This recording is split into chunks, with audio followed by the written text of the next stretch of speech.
Assalamualaikum warahmatullahi wabarakatuh. Kami dari kelompok pejuang. Perkenalkan, nama saya sendiri M. Aditya Wijaya dan teman saya. Perkenalkan, nama saya Bunga Nitami. Perkenalkan, nama saya Dea Agustin. Kami akan memaparkan video mengenai tema finansial teknologi dengan bahasan studi kasus di bawah ini.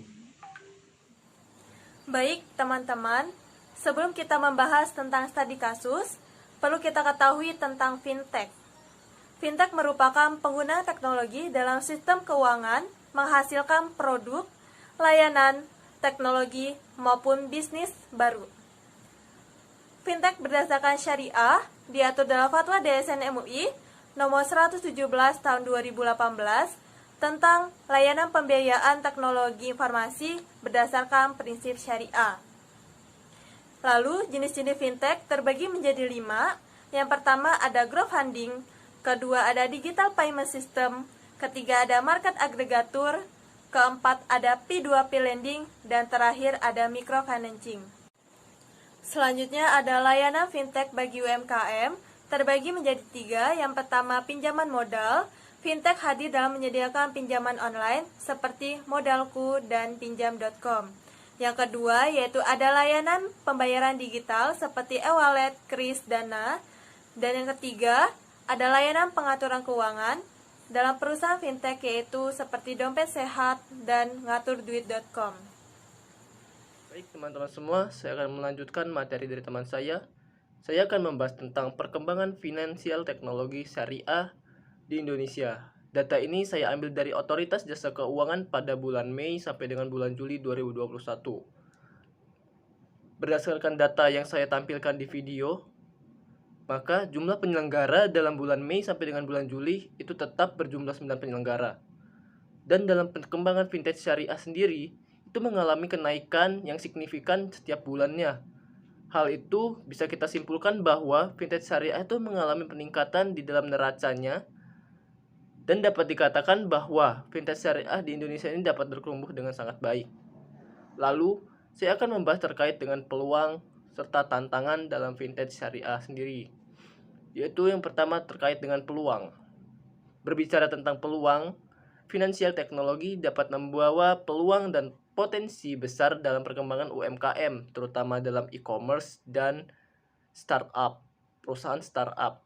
Nah, pada umumnya UMKM itu memiliki kesulitan dalam aspek keuangan dan juga aspek permodalan. Nah, peluang itu diantaranya yang pertama, dengan adanya finansial teknologi, maka dapat membantu UMKM itu untuk mendapatkan kemudahan dan efisiensi di area keuangan.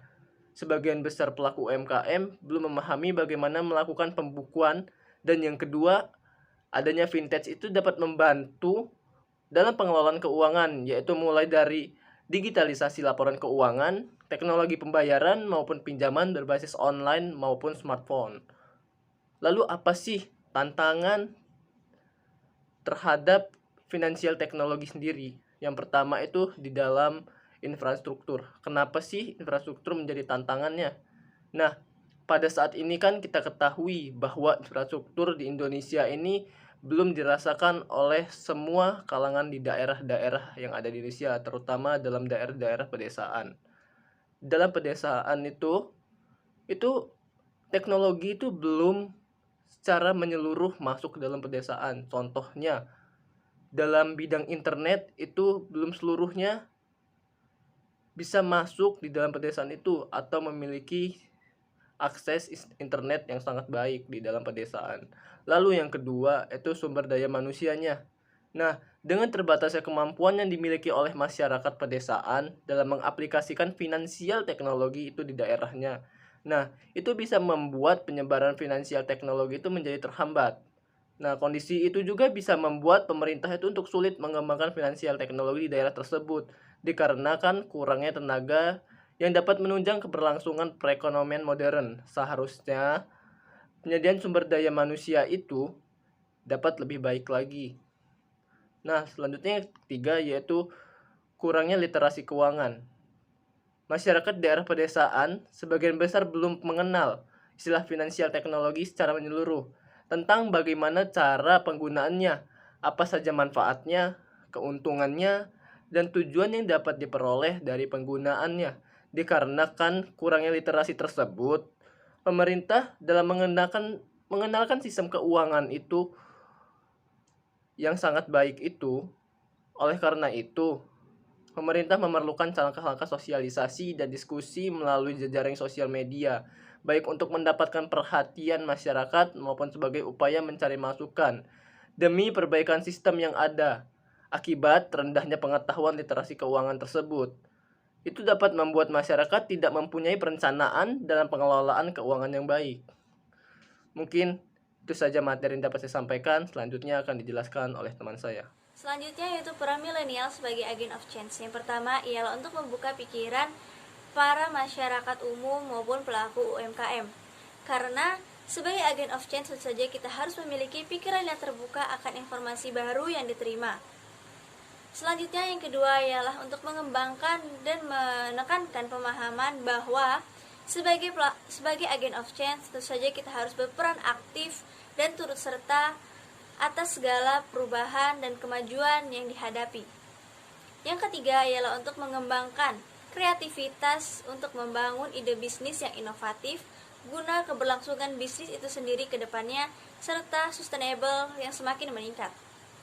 Selanjutnya yaitu cara memperkenalkan vintage kepada UMKM dan masyarakat umum. Yang pertama ialah dengan menanamkan pemahaman dan pola pikir untuk menggunakan vintage karena dapat membuka peluang di masa sekarang ini. Yang kedua ialah melakukan kerjasama antara vintage, e-commerce, dan startup. Yang ketiga ialah untuk memberikan edukasi tentang keamanan penggunaan vintage daripada cara-cara sebelumnya. Karena sebagaimana yang telah dijamin pada OJK, pengguna vintage akan dijamin keamanan, kerahasiaan akan data-data pribadinya. Yang keempat ialah mengenalkan layanan vintage yang sangat menguntungkan bagi para pelaku UMKM. Misalnya, pada vintage terdapat layanan berupa pinjaman pemberian modal. Tentu saja hal ini sangat menguntungkan.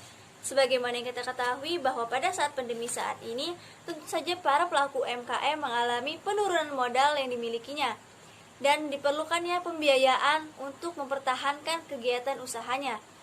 Vintage memberikan pelayanan tersebut kepada para pelaku UMKM dengan syarat-syarat yang sangat mudah. Lantas solusi apa yang diberikan dan bagaimana cara untuk mencapai tujuan dari memperkenalkan vintage itu sendiri? Yang pertama ialah dengan cara melakukan sosialisasi kepada masyarakat umum maupun pelaku UMKM mengenai vintage, agar menambah pengetahuan mengenai financial teknologi itu sendiri. Yang kedua ialah dengan mengembangkan sistem vintage untuk meningkatkan sistem ekonomi digital dan inklusi keuangan di masa yang akan datang. Yang ketiga ialah untuk membangun sinergi dan kerjasama antara vintage dan pelaku UMKM, sehingga segala kegiatannya semakin dipermudah dan dapat meningkatkan teknologi di masa yang akan datang. Sekian yang dapat kami sampaikan, lebih dan kurang kami mohon maaf, dan kepada Allah kami mohon ampun. Kami akhiri, wabillahi taufiq wal hidayah. Wassalamualaikum warahmatullahi wabarakatuh. Pejuang, Allahu Akbar.